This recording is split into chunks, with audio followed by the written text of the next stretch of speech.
Alhamdulillahi Rabbil Alamin.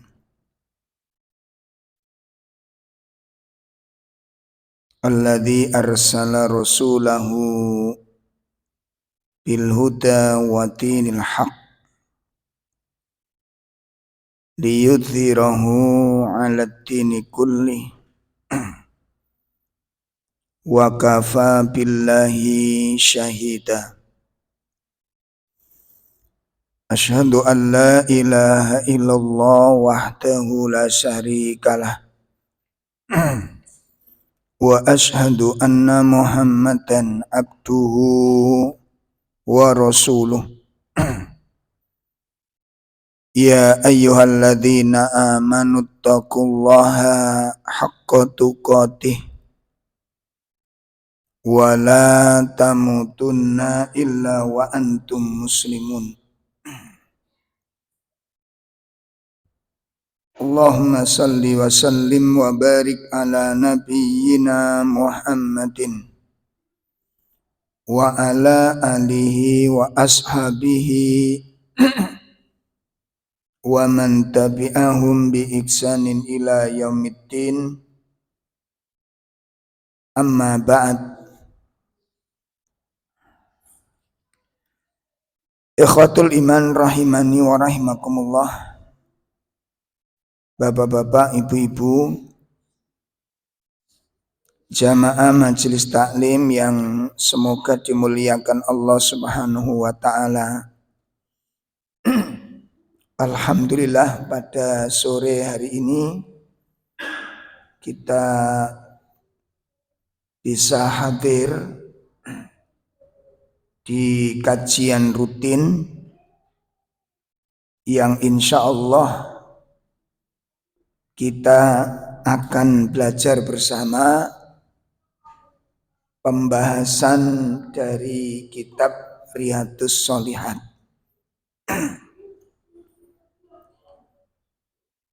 Dan sore ini kita akan masuk pembahasan tentang hadis. Proses Allah menciptakan manusia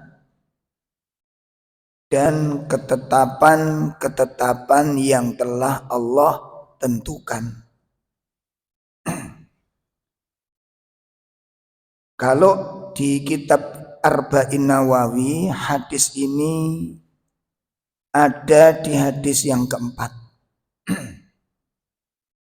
Jadi kalau panjenengan punya kitab Al-Arba'in Nawawi, hadis ini terdapat pada hadis yang keempat.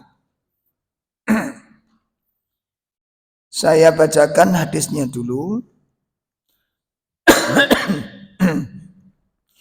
An Abi Abdirrahman Abdillah ibni Mas'udin radhiyallahu an,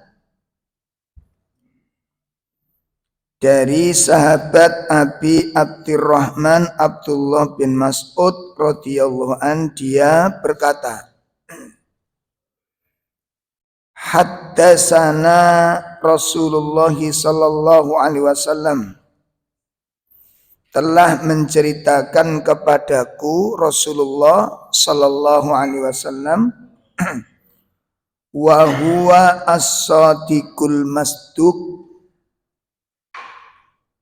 dia adalah orang yang benar dan dibenarkan. Ya, as-sadiqul masduq, dia adalah orang yang benar dan dibenarkan. Inna ahadakum yujma'u khalquhu fi batni ummihi arba'ina yauman nutfah. Sesungguhnya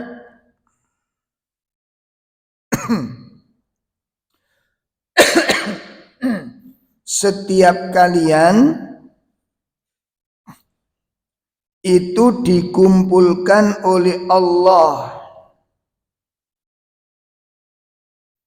penciptaannya di dalam perut ibunya arba'ina yauman selama 40 hari nutfah berupa air mani. Itu setelah proses pertemuan antara air mani dan ovum. Atau disebut dengan sel telur. Nah, itu yang pertama. 40 hari itu masih berupa air mani. Setelah itu tumma yakunu alaqah.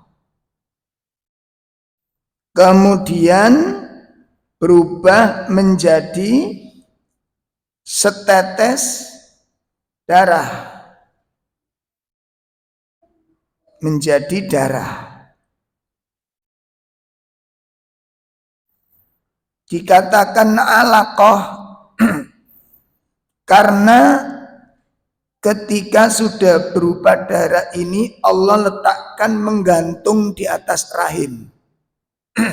Makanya disebut alaqah. Karena posisinya itu gantung di atas rahim. Ya.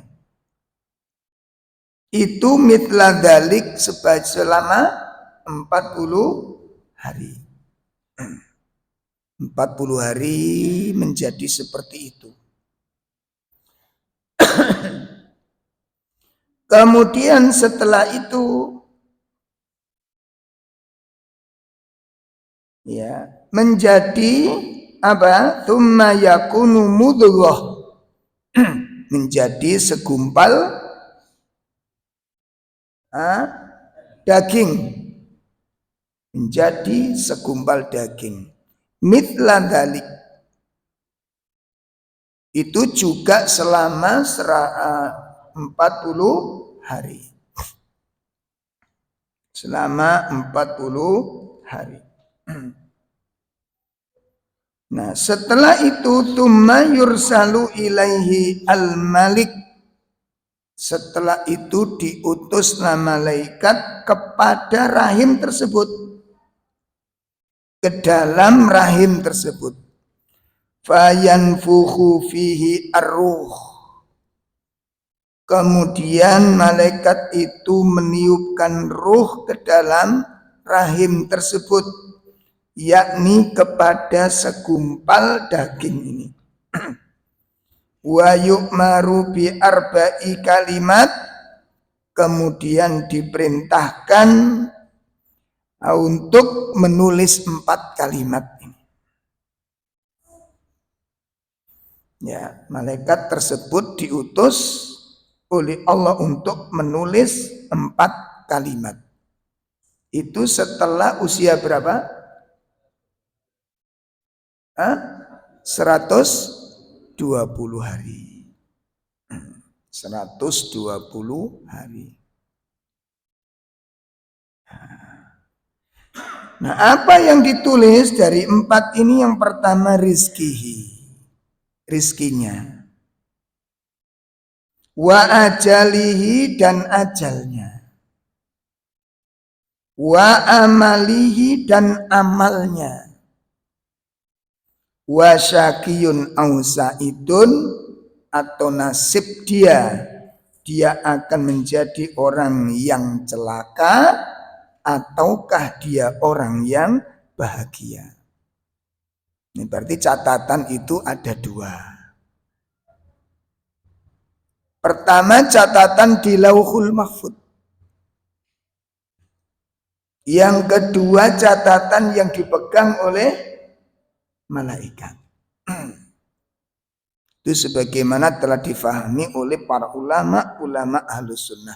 Nah, yang di catatan malaikat inilah yang kemungkinan nanti itu dirubah sesuai dengan doa. Berarti bisa dirubah, takdir utamanya tidak di Lauhul Mahfuz itu. Yang tercatat itu sudah tercatat di Lauhul Mahfuz. Cuma Allah merintahkan kepadanya catat 4 perkara itu. Nah, yang 4 perkara itu sudah tercatat di Lauhul Mahfuz. Makanya kemungkinan ada perubahan itu yang di catatan malaikat ini. Nanti ada doa. Makanya kan ketika ditanya, lu berarti doa itu bisa merubah takdir. Doa itu bagian dari takdir.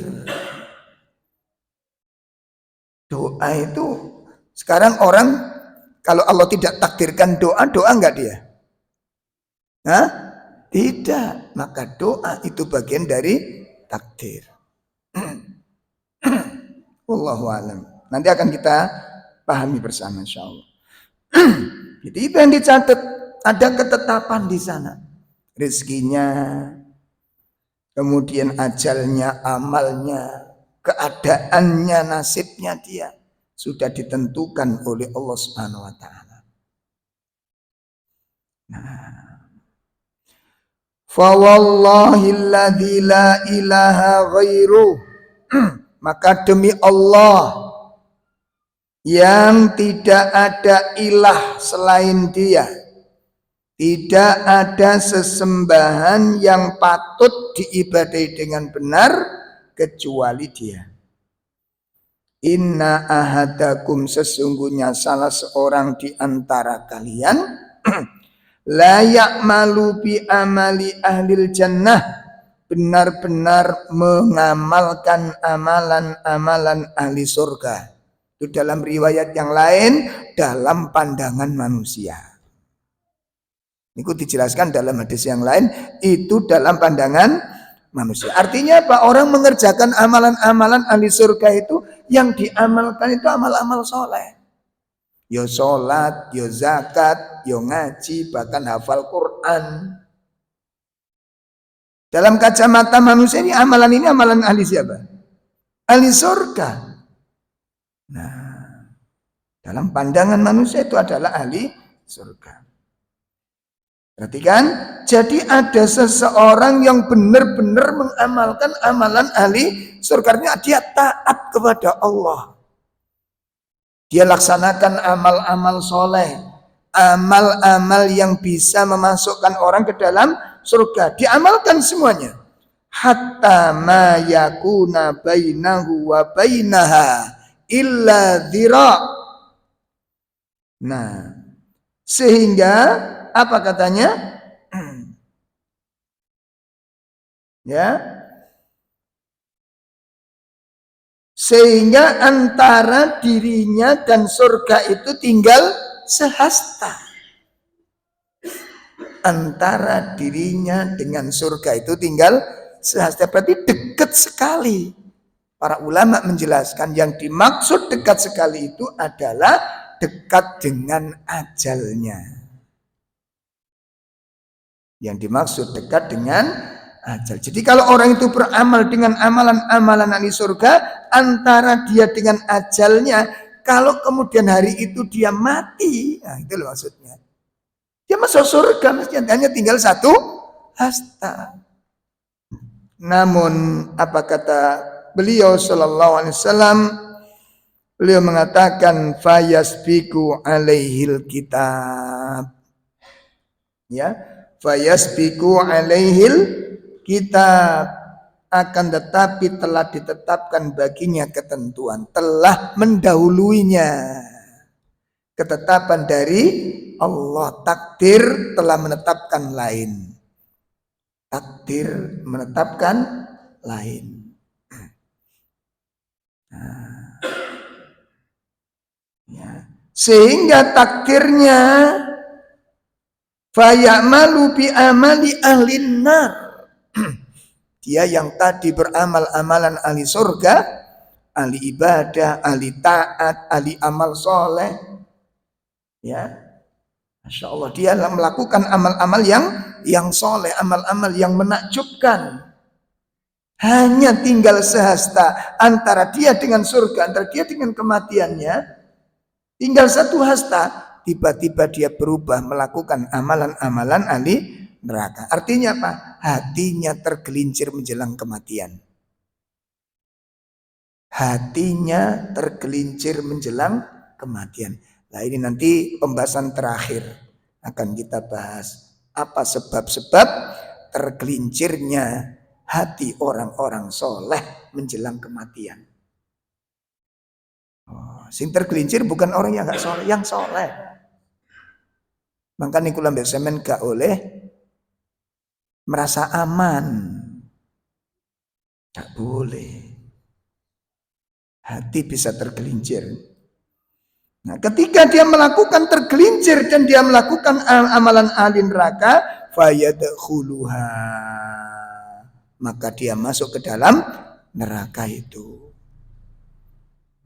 Ya, orang yang diawali dengan amal-amal yang soleh, penuh ketaatan, penuh takarrub kepada Allah, penuh dengan ibadah, namun kematiannya justru di atas su'ul khatimah. Saat dia tergelincir, itu nanti kita perlu kaji apa sebab-sebabnya. Nah, orang yang masya Allah, soleh, gitu, tergelincir, ada sebabnya. Itu yang kita harus waspada. Itu yang harus kita hati-hati. Benar, hati-hati. Nggak boleh kita merasa aman. Ya.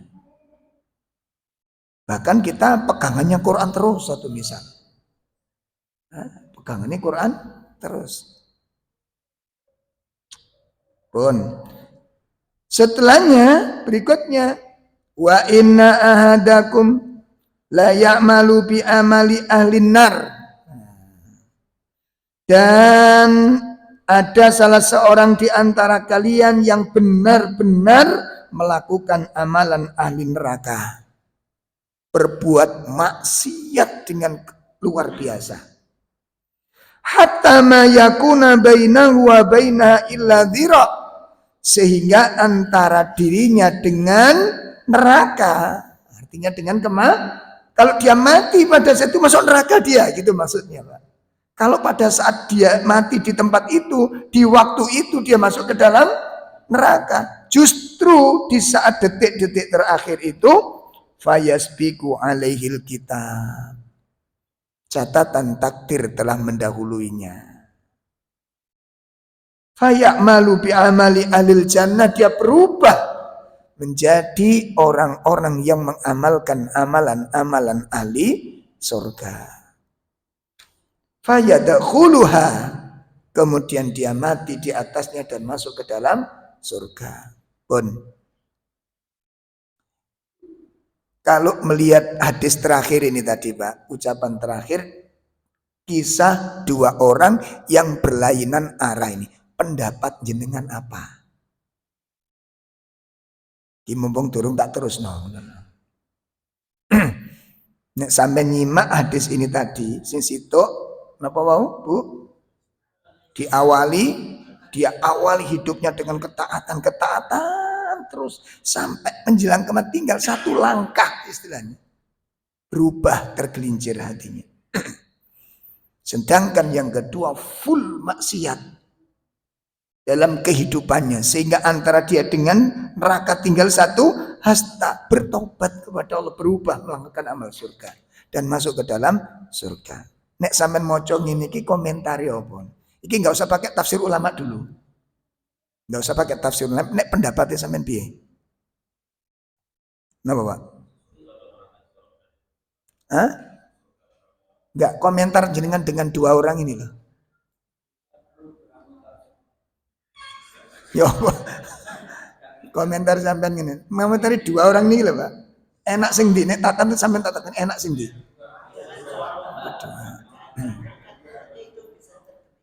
Ya, perhatikan ya. Kalau kita suruh membandingkan dua kisah ini, orang pasti ngono, lho mesakne sing pertama, enak sing loro. Itu komentar. Tapi nek jenengan disuruh milih, ini milih sing ndi? Milih sing kedua.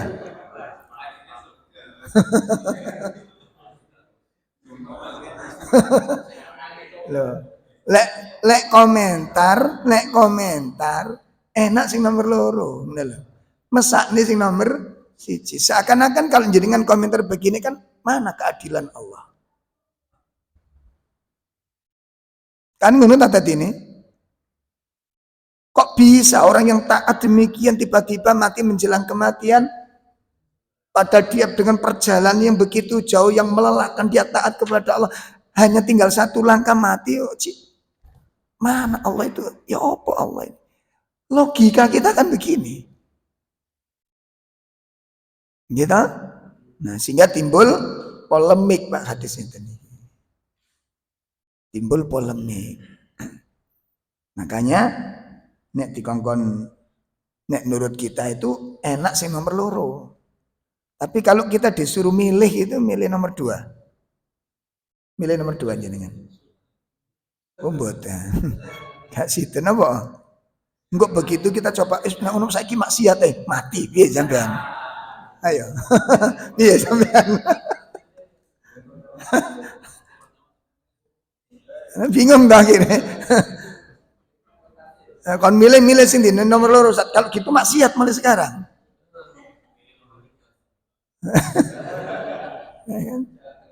Allah. Bon ya. Hadis ini diriwayatkan oleh Imam Bukhari dan disyarah oleh kitab Muslim.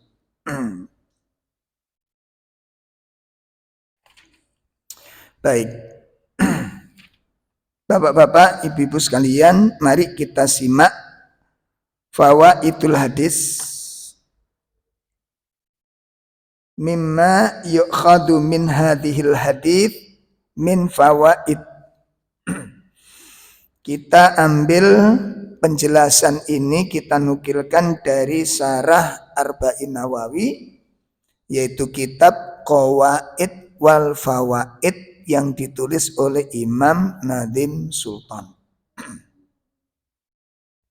Oleh Syekh Nadim Sultan, Syekh Nadim Sultan dalam kitab Qawaid wal Fawaid. Nah, dari hadis ini pelajaran apa yang bisa kita petik? Yang pertama,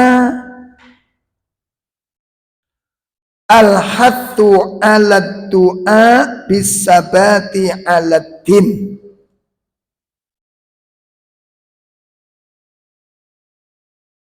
Wa kana sallallahu alaihi wasallam yad'u rabbahu bis-sabat 'ala din hatta yalqahu 'ala dzalik. Masyaallah. Kama fil hadis an Anas radhiyallahu an qala Rasulullah sallallahu alaihi wasallam ya muqallibal qulub sabbit qulubana 'ala dinika. Pelajaran pertama, dianjurkan pada setiap muslim, ya, al-hassu dianjurkan ala kulli muslimin atas setiap muslim, ya, ala doa untuk selalu berdoa, untuk selalu memohon kepada Allah tentang bisabat aladdin, untuk mendapat keteguhan hatinya terhadap agama ini. Ini baik untuk diri sendiri maupun untuk orang lain, seperti anak-anaknya, mantunya. Bon, ini pelajaran pertama. Dianjurkan bagi setiap muslim untuk apa? Selalu berdoa kepada Allah agar Allah memberikan ketetapan hati, keteguhan hatinya terhadap agama. Ini. Nah, ini wajib bagi kita ini. Jangan sampai supaya hati nggak tergelincir, karena hati ini masya Allah ya ikhwah. Hati itu gampang berubah. Disebutkan oleh para ulama al-qalbu tataqallabu. Hati itu berbolak-balik, goncang hati itu. Enggak pernah menetap. Hati itu enggak pernah menetap. Ya, sehingga doa seperti ini adalah kudu ndongoni serius. Doa yang sangat serius, enggak boleh main-main doa masalah ini. Enggak boleh selengean dalam masalah ini. Ya. Ini masalah yang sangat amat serius berkaitan dengan ketetapan hati, istiqomahnya hati di atas agama ini. Kita tahu Pak, hati ini bisa berubah Pak. Banyak sebab-sebab perubahan hati. Insya Allah. Makanya doa ini nanti bukan untuk dirinya saja, tapi untuk anak-anaknya. Ya, walaupun anak saya sudah di pondok, Ustaz, hafal Quran, wis gak usah bersandar karo kemampuannya anak hafal Quran. Ini saya katakan demi Allah saya katakan. Gak boleh jenengan kali kula merasa anakku sudah nopo jenenge sudah di pondok ini sudah mau hafal Quran tinggal satu ayat, satu misal. Jangan merasa aman. Kenapa?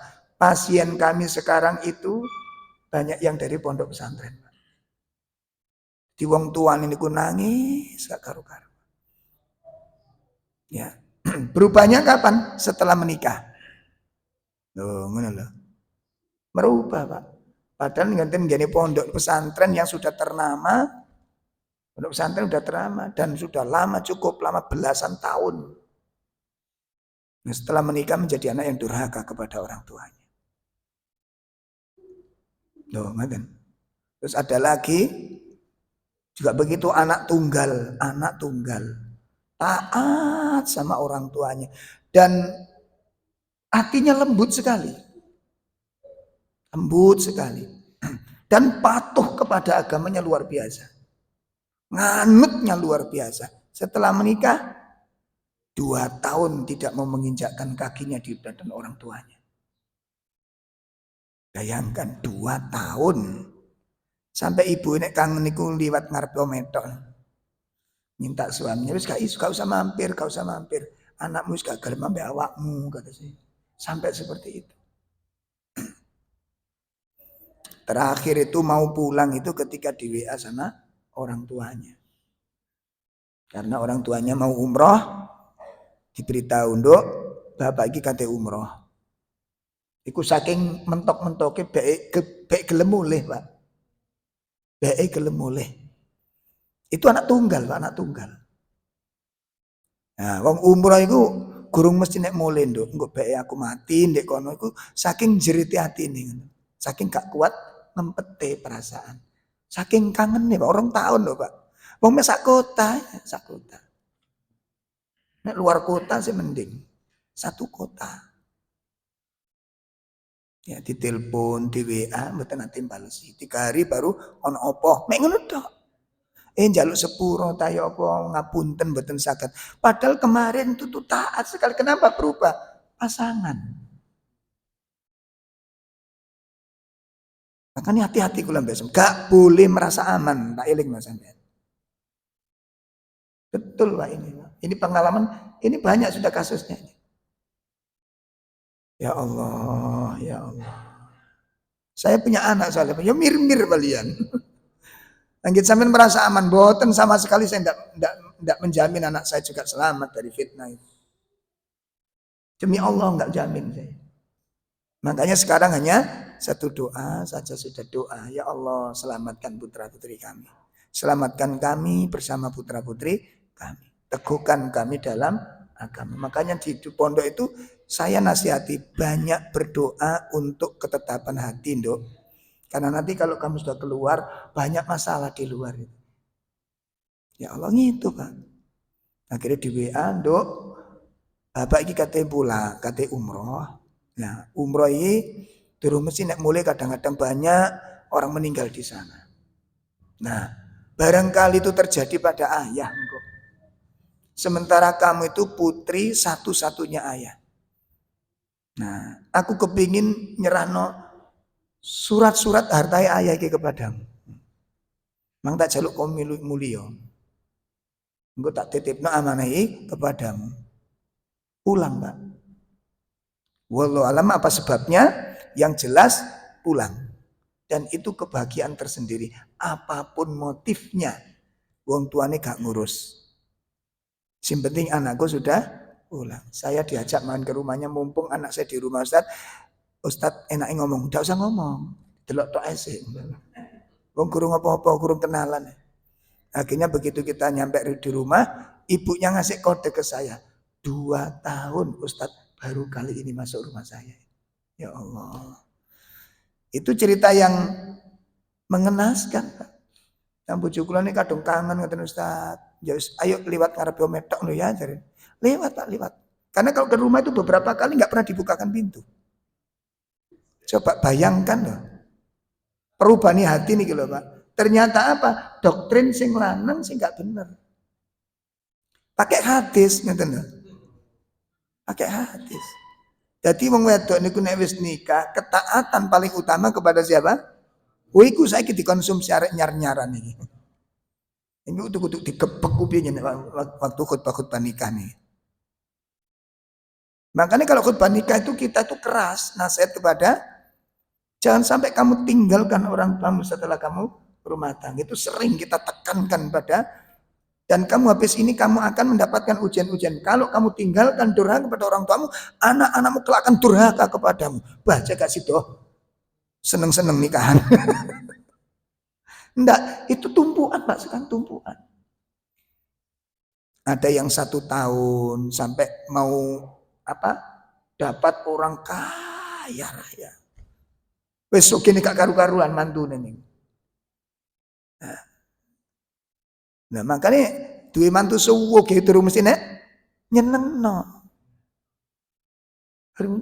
Ya tanggane mungkin enak Mbak, sampean ketepaan ngipi opo sampean. Kelelekan rudo. Akhirnya apa? Ini 1 tahun. Ndak mau menginjakkan kaki ke rumahnya. Belas ndak mau pulang. Ketika ibunya diberitahu saya akan melahirkan, kapan kamu melahirkan? Dah ibu tak kesana, ndak usah. Masa begitu? Iya demi Allah katanya. Ndak usah. Loh kenapa kok nggak boleh ibu ke sana? Nggak ada kamar. Loh katanya rumahnya besar. Tamu dari suami sangat banyak, keluarga besar. Kalau benar berita seperti ini, itu petaka bagi orang tua. Ini loh Bu, hati itu berbolak. Ini 14 tahun di pondok pesantren. Nah, kemudian pas saya habis khutbah Jumat di salah satu masjid juga begitu. Habis sholat sunnah selesai, saya masuk kamar mandi, keluar sudah ditunggu bapak-bapak di kamar mandi. Ketemu saya ngerangkul Ustaz, nangis lho, kenapa niki kok nangis di kamar mandi iki piye iki? Ceritane napa? Anak saya Ustaz, kenapa nek sampean? Sudah enggak mau sholat Ustaz. 12 tahun dibesarkan di pesantren. Bayangkan Pak. Ada lagi yang 2 anak sudah keluar dari pondok, laki-laki kedua-duanya hafal Quran kedua-duanya. Sekarang hobi musik dan rokokan. Tidak mau sholat. Hafal Quran. Makanya tolong bapak-bapak yang dekat dengan anak-anak. Sing akrab ambek anak-anak sampean. Demi Allah, itu pemandangan yang paling menyesakkan hati. Demi Allah itu pemandangan yang sangat menyesakkan hati. Pun boten purun sholat, jarang sholat. Sampai nek subuh niku kula dampingi nak, wis suruk nak jarine. Wis sholat diluk ngono lho jarine. Sampai dirayu orang tuanya. Ini 12 tahun di pesantren. Ayo makanya selama di pesantren jangan sampai membuat luka-luka yang orang tua nggak sadar. Anak nangis, wadahi nangisnya itu, nggak apa-apa biarkan nangis, tampung tangisannya. So, kalian ini cengeng, kalian nangis, pokoknya nangis kok gak oleh. Itu rindu pada orang tua. Biarkan nangis, nggak apa-apa disayang, dipeluk, ayo dijak jalan-jalan, gitu loh. Dihibur. Sehingga tidak menjadi luka batin kan anak-anak. Sebab kalau menjadi luka batin itu menjadi bom waktu. Keluar menjadi liar dia. Kenapa? Karena dia sudah punya keberanian untuk melawan. Ini pelajaran-pelajaran yang kami terima. Dan kita usulkan di pondok-pondok pesantren nanti. Arek kucuk digeretek pelajaran. Stres Pak.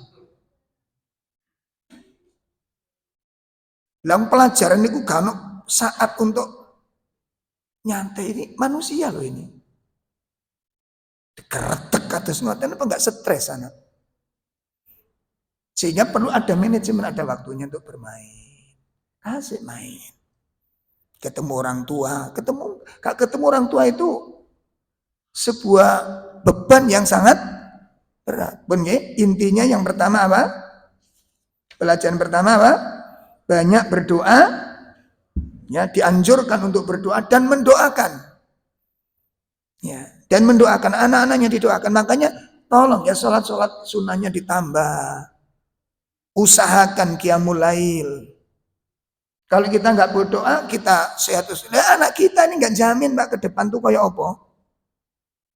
Demi Allah ini, demi kurbannya sudah banyak ini. Kalau anak liar sih mending, anak liar tuh mending. Ini jebolan dari pesantren, gitu. Hafal Quran. Orang sing ketagihan wis gak punya anak hafal Quran, perempuan, akhwat. Begitu dia setelah melahirkan, dia nggak siap menjadi seorang ibu yang baik. Ketagihan HP, gendengnya HP ibu. Padahal hafal Quran dia. Ngajar juga enggak, murojaah yo enggak. Ditakoni jare hafal Quran. Nah kan itu karep ibu ngono ya. Makanya untuk hafal Quran jok tren-trenan sampean. Melihat di televisi acara lomba baca Quran, arek cilik-cilik lapor, wah anakku tergila-gila, anakku harus hafal Quran. Belum tentu dia faknya di situ. Belum tentu dia faknya tapi anak ditanamkan cinta kepada agama, cinta kepada amal-amal soleh. Makanya doa jangan ditinggalkan. Saya ulangi, doa keteguhan hati jangan sampai ditinggalkan. Nah, ini pelajaran yang pertama. Wa kana Rasulullah sallallahu alaihi wasallam, dan adalah Rasulullah sallallahu alaihi wasallam, ya. Rasulullah sallallahu alaihi wasallam yad'u rabbahu bisabat alat dini, selalu berdoa kepada Allah. Bayangin ya, Nabi SAW yang sudah demikian imannya, yang sudah sempurna keimanan ketakwaannya, ya, yang sudah maksum, itu tidak pernah berhenti Pak. Selalu berdoa kepada Allah Subhanahu wa Ta'ala untuk diberikan apa? Keteguhan hatinya kepada agama ini. Bayangkan Rasulullah, terus kita merasa aman. Siapa kita? Siapa kita? Ini Rasul sallallahu alaihi wasallam berdoa kepada Allah, minta keteguhan hati. Hatta yalqah, sampai beliau berjumpa dengan Allah Subhanahu wa ta'ala. Enggak pernah berhenti berdoa minta ketetapan hati. Kenapa? Hati itu gampang berubah, Pak. Coba rasakan hati kula mbek sampean iki. Berubah. Punya itu doa-doa yang pelajaran yang pertama. Adapun di antara doa-doa dalam Al-Qur'an, adapun doa-doa untuk keteguhan hati dalam Quran, di antaranya apa? Pertama, nanti dibuka di rumah, bulan depan tes. Cek ono PR. Udur semua. Ya, pertama kita buka surat Al-Imran ayat 8. Ya, ditulis saja ya. Ditulis saja surat Al-Imran ayat 8. Itu doa ketetapan hati. Rabbana la tuzigh qulubana ba'da idh hadaitana wa hab lana min ladunka rahmah innaka antal wahhab. Yang kedua surat Al-Baqarah 250. Al-Baqarah ayat pinten? 250. 50 di situ ada doa Rabbana afrigh alaina sabran wasabbit aqdamana wansurna alal qaumil kafirin. Doa minta dianugerahi kesabaran, diberi keteguhan hati, ditolong untuk mengalahkan atau selamat dari fitnahnya orang-orang kafir. Itu doa di dalam surat apa tadi? Al-Baqarah ya tinten? Ya, itu gampang-gampang kok niku insyaallah sampai gampang mesti paham itu. Tinggal mengkonsumsi yang istiqomah. Ya, Rabbana afrigh alaina sabran wasabbit aqdamana. Kemudian yang ketiga itu di surat Al-A'raf. Surat Al-A'raf ayat 126.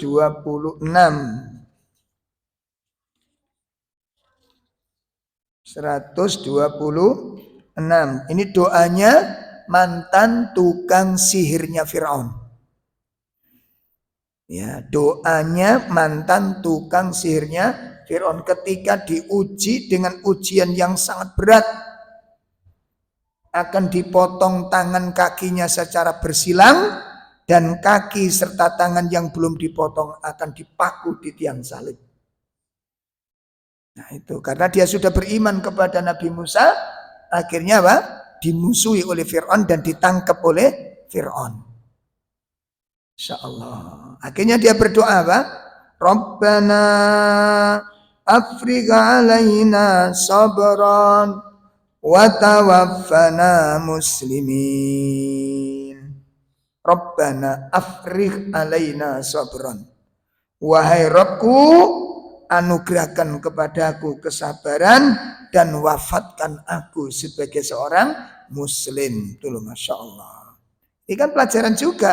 Siapa yang mengira tukang sihirnya Fir'aun yang begitu sadis, yang punya ide gagasan membunuh bayi laki-laki, kan tukang sihir ini. Yang punya ide untuk membantai bayi-bayi yang tidak berdosa. Begitu iman sudah menyentuh hatinya, ilmu sudah menyentuh hatinya, berubah menjadi pengikut Fir'aun, menjadi pengikutnya Nabi Musa yang setia. Masya Allah. Sinten sing menyangka coba. Makanya kula mbek semen gak oleh ngremehna wong barangkali saiki ahli maksiat gitu. Wah, dia itu ahli neraka, enggak boleh begitu. Enggak boleh begitu. Insya Allah, misteri hati nih Pak. Kalau jenengan mengumpulkan data-data kisah-kisah orang soleh tergerincil itu, mirawak diri selamat atau orang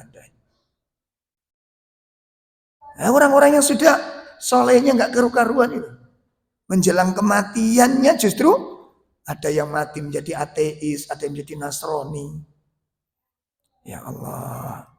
Padahal sebelumnya ada orang-orang yang alim atau yang ulama kelasnya ini, Pak. Bukan santri seperti kita ini, ulama kelasnya. Hafal Quran, hafal ribuan hadis, hafal tafsir, menulis kitab-kitab. Masya Allah. Mati menjadi seorang ateis. Bon. Kemudian juga doa di dalam surat. Bentar.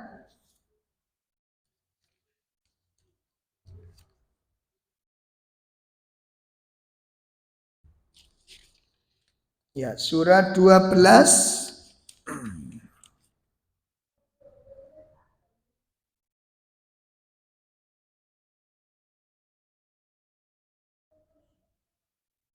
Nah ini. Surat berapa? 12 ayat 101.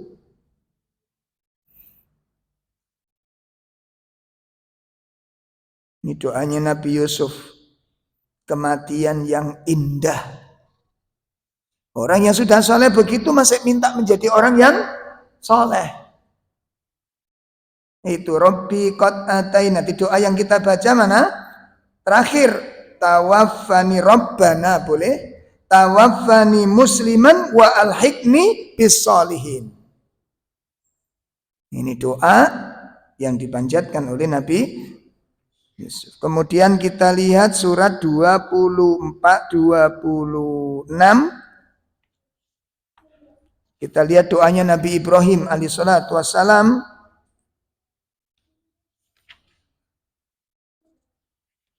Surat 26 ayat 83 sampai 85. Ini sudah ya? Sudah hafal ini? Ibu-ibu ada yang hafal ini? Dalam surat 26 ayat berapa tadi, Pak? 83 sampai 8. A'udzu billahi minasyaitonir rajim. Rabbi habli hukman wa alhiqni bis salihin. Waj'al li lisana sidqin fil akhirin. Waj'alni min warathati jannatin na'im. Ya, ada terjemah?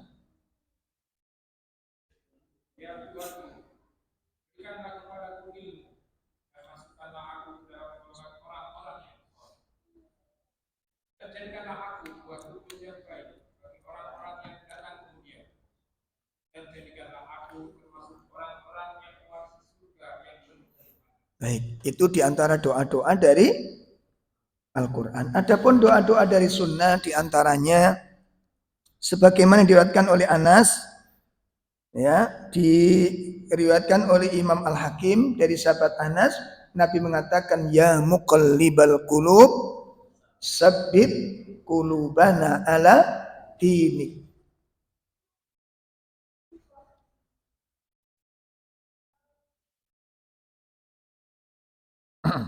Baik, dan masih banyak nanti doa-doa bisa dilihat di dalam kitab Riyadhus Shalihin bab ad-da'awat, bab doa-doa. Nah, itu banyak doa-doa dari sunnah pun. Itu pelajaran yang pertama, hendaknya kita selalu berdoa minta keteguhan hati untuk diri kita, untuk keluarga kita. Jangan lupa didoakan anak-anaknya. Ya, jangan lupa didoakan anak-anaknya. Pelajaran yang kedua.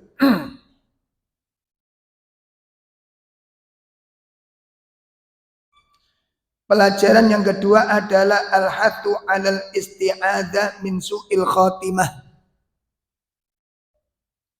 Anjuran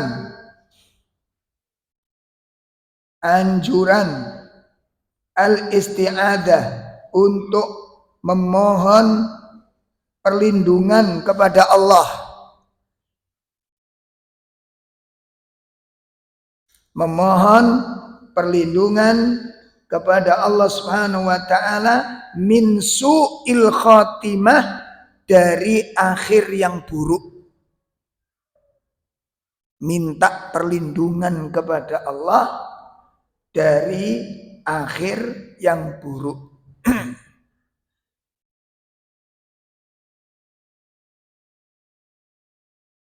Masya Allah. Lidzalika kana salaful ummah yakhafuna min su'il khatimah. Masya Allah. Adalah generasi salafnya umat ini, nanti umat-umat yang soleh yang terdahulu dari kalangan para sahabat, para tabi'in. Apa kata beliau? Ya khafun, mereka adalah orang-orang yang takut kepada Allah. Mereka orang-orang yang khawatir terhadap Allah. Min su'il khatimah, dari akhir yang buruk. Dari akhir yang buruk. Nah,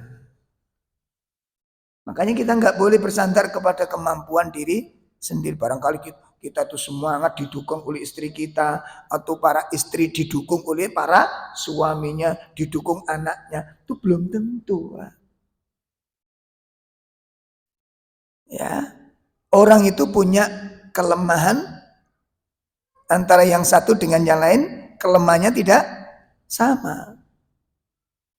Itu wonten gini kitab baca kitab Jami'ul Ulum wal Hikam dalam riwayat Imam Bukhari Muslim. Diriwayatkan ketika Nabi berperang dengan orang musyrik, ada salah satu pasukan kaum muslimin itu pemberani, Pak. Gagah berani, Masya Allah. Dan dia tidak pernah takut dengan musuh. Sehingga pada saat peperangan tersebut, dia sangat berjasa. Karena banyak sekali musuh-musuh yang bergelimpangan di sana. Karenanya, akhirnya setelah usai peperangan pertama, orang-orang muslim mengatakan apa?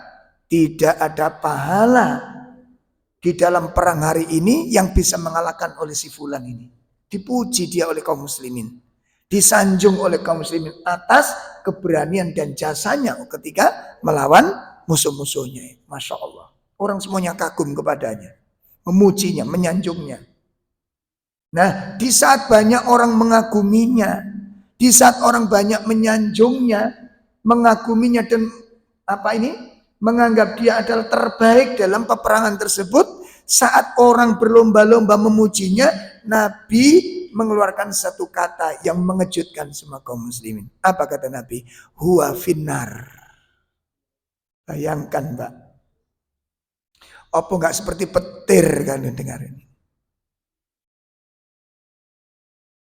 Jadi sahabat itu sempat goncang jiwanya antara menyaksikan dengan mendengarkan. Karena yang dilihat dengan yang didengar apa? Enggak sama, Pak. Gak percaya iki sing ngomong Nabi, ngono lho. Lah percaya iku mosok sing wong koyo ngene iki mlebu neraka. Ndelok pengorbanane, ndelok jasae, keberaniannya dalam jihad. Jasanya kepada Islam. Masa Nabi mengatakan dia ahli neraka? Nah, akhirnya ada salah seorang dari kaum muslimin penasaran, Mbak. Napa penasaran ini? Antara percaya dan bukan dia nggak percaya dengan Nabi, dia percaya cuma wong iki lho koyo ngene ngono lho, Pak. Kalau jenengan hidup di waktu itu, kira-kira apa yang kita rasakan coba? Hah? Menyaksikan sosok yang sudah tidak bisa dilakukan lagi ketaatannya, kesoliannya, kealimannya, ketakwaannya, keberaniannya, jasanya. Tapi Nabi mengatakan huwa finnar. Akhirnya apa, Pak? Ada salah seorang yang bertekad, demi Allah kata, demi Allah yang nyawaku ada di tangan Allah, aku akan ikuti orang ini. Oh, posisi yang dilakoni. Ya Allah, apa sih yang dilakukan dia itu? Kok sampai Nabi mengatakan dia itu ahli neraka? Akhirnya dia itu bersembunyi-sembunyi untuk mengikuti orang tersebut di setiap geraknya. Dan tidak ditemukan cacatnya, Pak. Nah, ketemunya kapan? Saat perang berikutnya. Begitu perang berikutnya mulai berkecamuk seperti biasanya, dia langsung mengambil senjatanya dan lari ke tengah-tengah musuh. Dan orang ini bersembunyi-sembunyi mengintai. Apa sing dilakoni wong iku sampai Nabi? Sebab nek ngomong Nabi sing ngomong enggak mungkin salah. Tapi kenyataan kok yo ngene ngoten. Akhirnya benar terjawab sudah. Yang diragukan terjawab di depan matanya. Ketika dia bersembunyi mengamati tingkah laku orang ini. Pada perang yang berikutnya ini dia mendapat luka yang sangat parah. Nah, di situ titik lemahnya nih, Pak. Ini kalau kadang-kadang di antara semangat-semangat ada titik lemah, embu kecentok opong kok kelambe sampean. Termasuk kita ini bangun masjid yang begitu antusias luar biasa. Awas saya ingatkan, engko be ono gesekan-gesekan. Sing hati-hati kula mbek sampean. Pengalaman-pengalaman di masjid-masjid yang lain begitu. Yo gak meten-meteni sampean orang lho ya. Tapi pengalaman kono masalah apa kecentok titik, Masya Allah. Jadilan muntape, Pak. Hilang, Pak, sudah. Enggak ketemu di situ lagi. Karena apa? Dia mengecewakan. Dia kecewa dengan teman-temannya. Iki kudu dijogo, minta tolong kepada Allah sudah. Saestu ini. Yang rintis dari awal. Bareng-bareng dia ngeludus kemana-mana dia. Karena sebuah kekecewaan dengan teman. Nulis ngene grup keluar ngono. Yo apa. Tak lama ndak ketemu kajian-kajian, ndak ketemu majelis, nggak pernah ketemu. Ketemu penampilan sudah beda semuanya. Pripun ngeten niki. Krong ati niki tengok-tengok sama ada yang sampai kenal, "Ustaz, Assalamualaikum." Siapa ini? Pangling, Mbak, ya Allah. Rambutnya gondrong. Penampilannya sudah enggak bau sunah sama sekali sudah. Hati-hati. Hati-hati. Ngeten iki sakit menimpa pada kita. Ojo merasa aman sampai kali. Loh betul ini, Pak. Ojo merasa aman. Karena orang kecewa niku iwu obate ini. Jenenge luka batin. Luka batin. Makanya tolong nanti kalau ada satu misal, ada gesekan, ketidaksepahaman, segera diperbaiki. Dan belajar untuk berhati yang lapang kalau sudah kumpul banyak orang begini. Jelas ya? Sing lapang hatinya. Ono gesekan wis biasa kumpul mbek wong gesekan. Makanya gak gesekan ngetoko masjid sing ana wonge.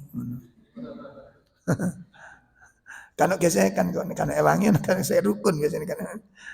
Ya, entah tentang manajemen, entah tentang kebijakan itu pasti akan terjadi dan saya pesen ibu-ibu juga begitu ya.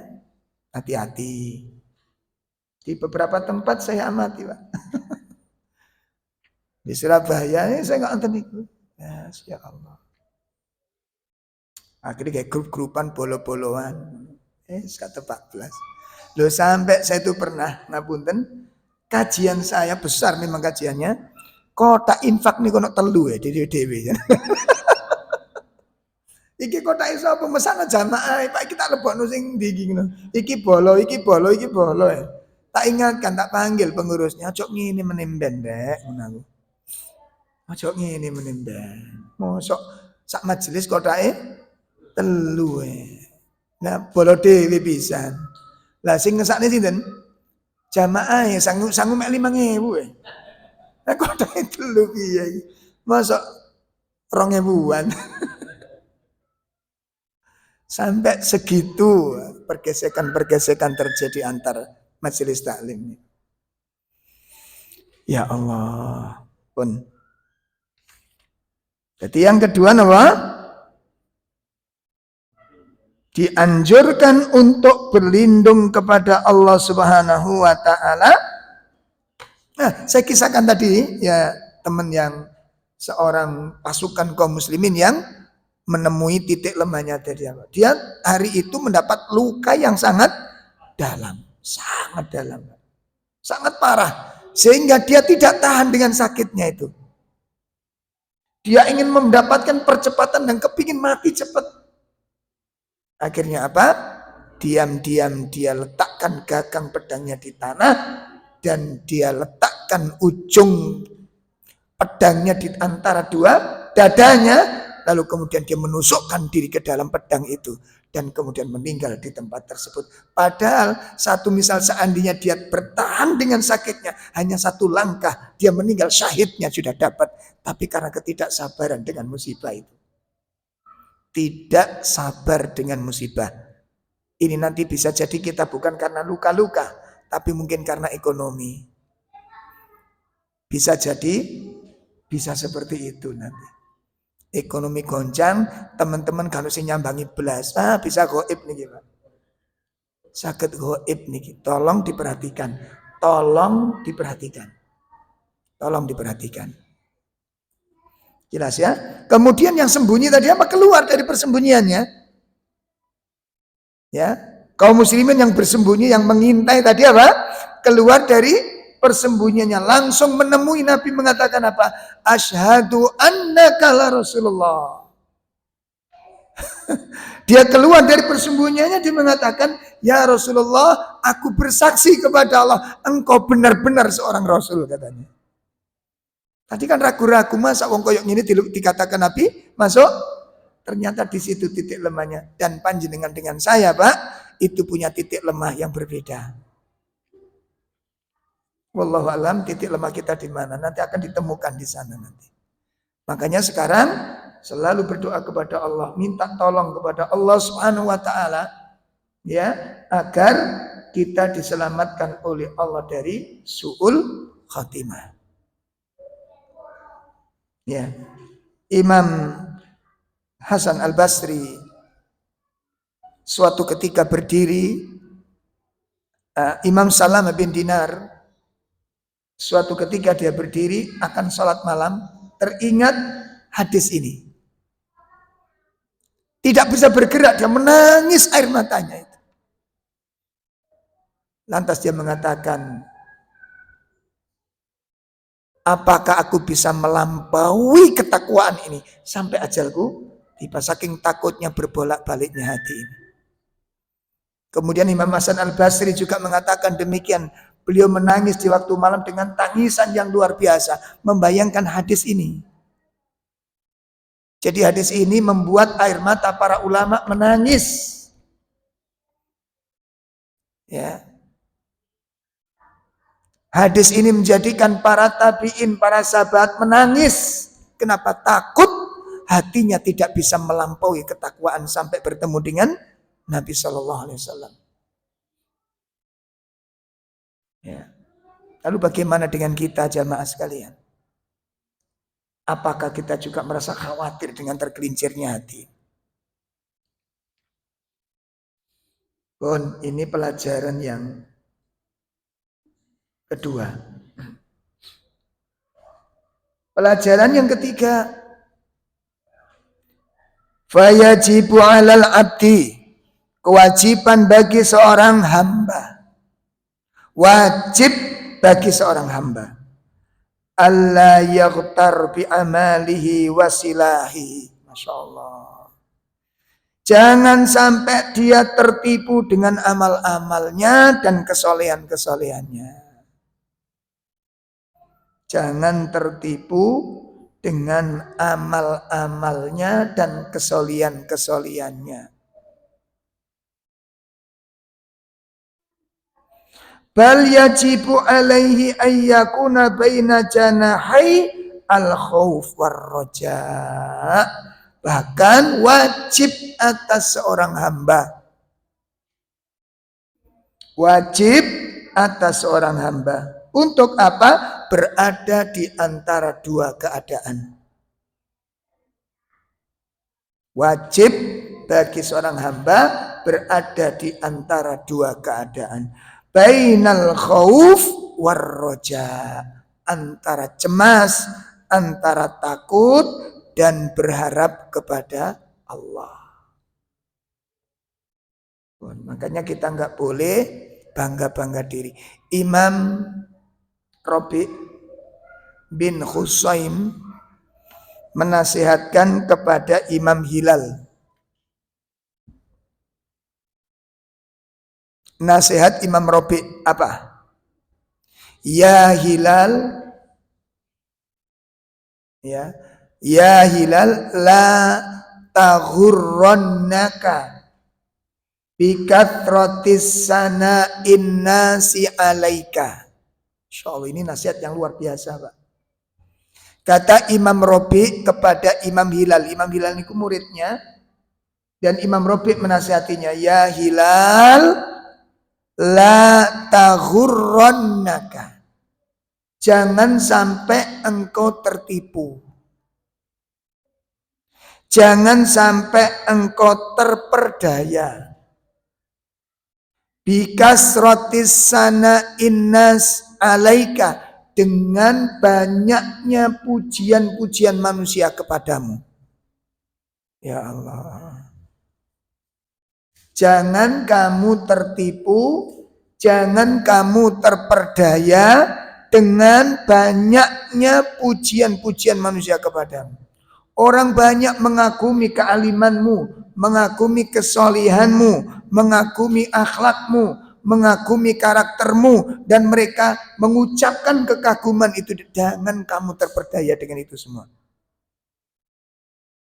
Jangan kamu tertipu. Kenapa? Ini nasihat yang kedua yang luar biasa.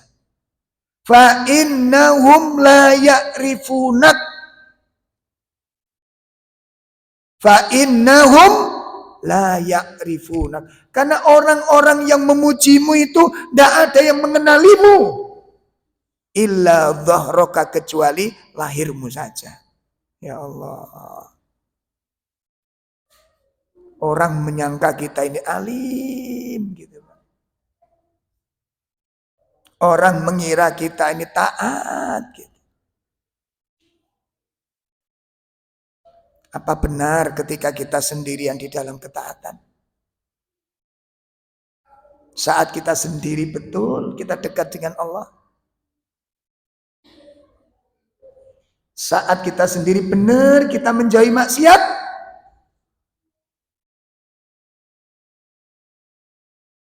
Ingat-ingat ini, Pak. Banyak. Insyaallah. Astagfirullahaladzim. Astagfirullah. Ini kita, Pak. Malah ada seorang ummahat yang menceritakan kasus suami. Taat suami. Dekat dengan ustadz-ustadz kibar. Suaminya. Ternyata punya hobi yang luar biasa. Kalau sendiri itu suka bintang film porno. Waktu sendiri itu standar kita. Ya Allah. Ada pula yang suaminya itu tekun, kajian itu semua banget, Pak. Kalau di rumah Pak, hobinya dangdut. Lo bayangin loh, sendirian. Perhatikan, saat sendirian. Betul kita bertakwa kepada Allah. Makanya ada sebuah nasihat dari Imam Malik bin Dinar. Apa? La takun waliyan fil alaniyah. Ya, jangan kamu menjadi wali-wali Allah ketika berhadapan dengan manusia. Kamu menjadi orang-orang yang alim ketika di tengah-tengah manusia. Walakin, akan tetapi aduan fisirri, kamu menjadi musuhnya Allah ketika sendirian.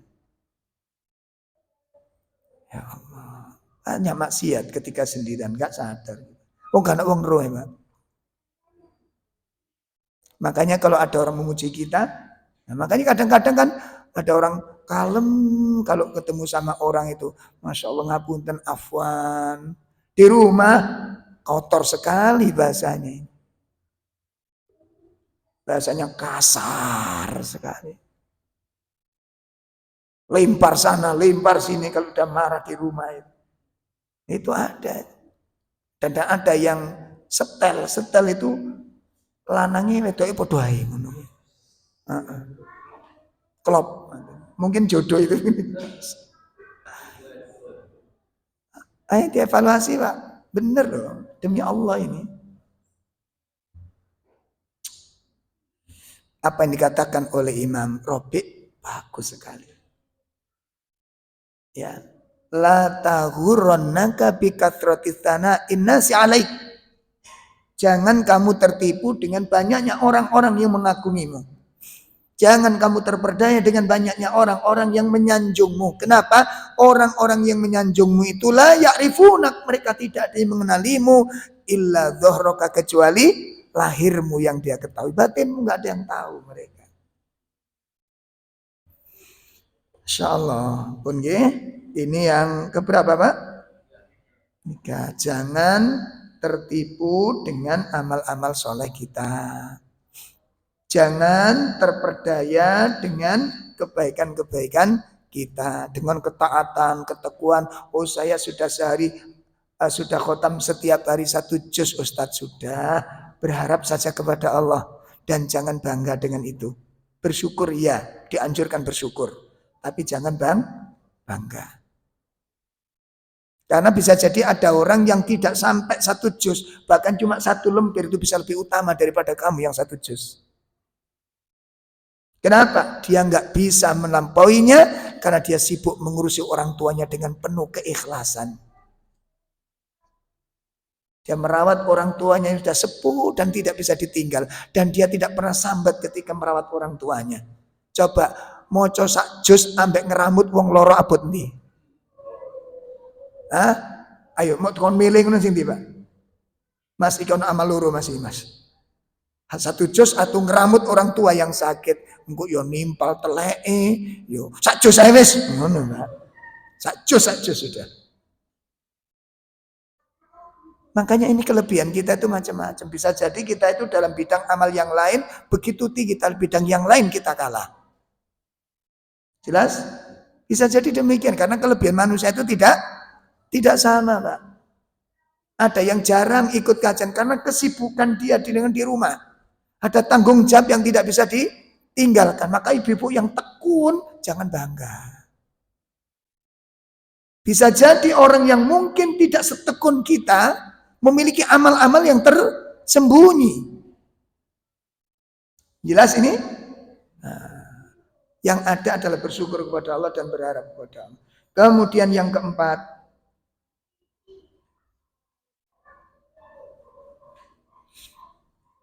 nasihat yang keempat adalah apa?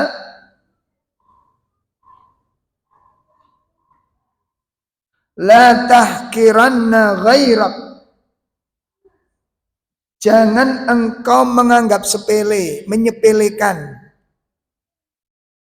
orang-orang selainmu. Ya, jangan menyepelekan orang-orang selainmu yang mungkin belum beramal seperti amalmu. Belum berbuat soleh seperti kesolehanmu. Jangan sepelekan. Jangan remehkan. Kenapa demikian? Berjalannya waktu itu bisa berbalik arah. Seperti tadi sudah kita sampaikan, hati itu bisa apa? Allah. Ada seorang ikhwan, seorang ustadz, Pak. Ustadz ini. Semoga Allah mengampuninya dan semoga Allah memberikan taufik dan hidayah. Dulu dia adalah termasuk dai yang mengajarkan kepada tauhid. Cerdas, bahasa Arabnya luar biasa. Berani, kalau ngaji niku sistematik bagus runtut gitu. Kami baru beli kitab Bukhari, beliau sudah ngajar Fathul Bari. Kami baru nyicil Bukhari, dia sudah ngajarin apa? Fathul Bari. Kami baru mengkaji, baru beli tafsir Tanwirul Mikbas, tafsir Ibnu Abbas. Dia sudah ngajarkan tafsir Ibnu Katsir atau Bari, sudah dibaca oleh beliau. Berjalannya waktu berubah, kena musibah, tidak tahan dengan musibah. Akhirnya apa? Mengajak orang berbuat bid'ah, mengajak orang berbuat syirik sampai hari ini. Dari dulu tegas sekali kuda masalah ketauhidan ini. Ya, mantap ngajinya, mantap Pak. Khutbah itu mantap dia. Sistematik, enak gitu didengar. Kalau nyatat itu dapat banyak kita gitu loh. Catatan tuh banyak kita dapatkan. Tapi berubah hati ini. Makanya tolong, satu, jangan sampai bangga diri, tertipu dengan amal-amal soleh kita. Kemudian yang keempat apa tadi? Jangan sampai meremehkan orang lain yang mungkin tidak beramal seperti amal kita. Kenapa? Bisa jadi besok berubah arah. Dia yang ahli taat dan kita ahli maksiat. Itu tidak menutup kemungkinan bisa terjadi. Jelas nih, pun ini pelajaran yang keempat.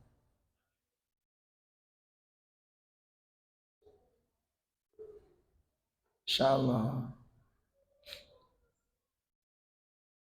Kemudian pelajaran yang kelima, innal a'mal sabab dukhulil jannah awin nar. Sesungguhnya amal-amal perbuatan manusia itu menjadi sebab orang itu akan dimasukkan ke dalam surga atau akan dimasukkan ke dalam neraka. Itu amal yang menjadi sebabnya.